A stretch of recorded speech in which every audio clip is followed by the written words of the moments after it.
A canopy collapsed overnight at a stadium in the Democratic Republic of Congo, where Pope Francis is to speak in 3 days' time. The venue is the Martyrs Stadium in Kinshasa.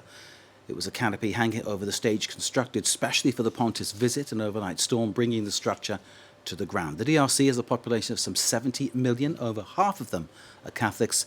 In spite of the continued growth of Catholicism across Africa, this is the first visit by a pope to the DRC in nearly 4 decades.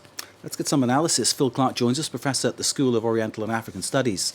Phil, thanks for being with us. What's at stake? Tell us here for both the Pope and the DRC.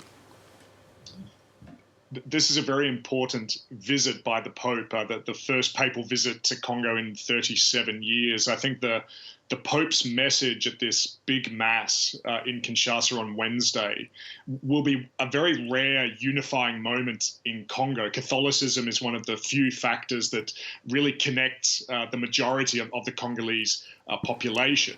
The stakes are very high here because Francis has already set his stall out. He said that he wants to have very difficult talks with the Congolese government about the conflict situation in the east.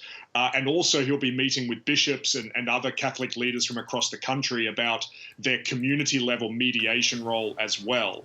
So this potentially is a very important visit, but the challenges are enormous given how long-standing that conflict in eastern Congo has been. So the Pope, it seems to want to take the bull by the horns in some respects and really make his opinions known.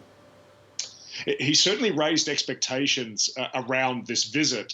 Even a couple of days ago, he and his office were talking about the Congo River having historically run with blood, but that potentially this could be a week that brings justice and reconciliation. Now, this is very lofty rhetoric, that these are very big statements. He's going to find a much more difficult situation on the ground. Ultimately, bringing anything that looks like peace to Eastern Congo requires a political solution.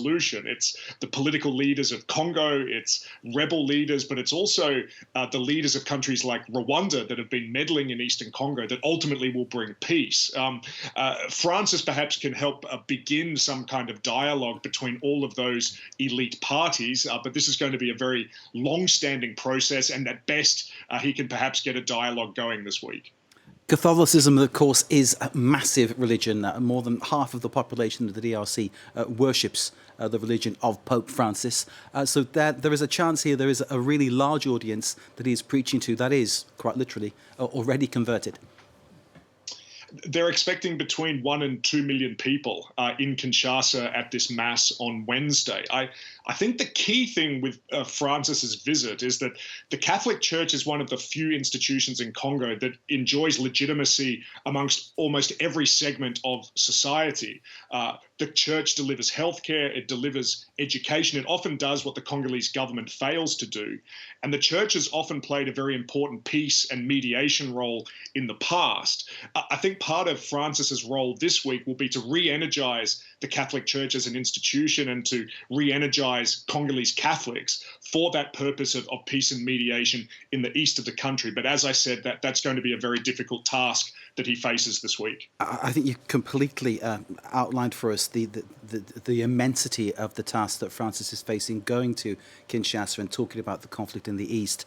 In that last answer, you mentioned healthcare.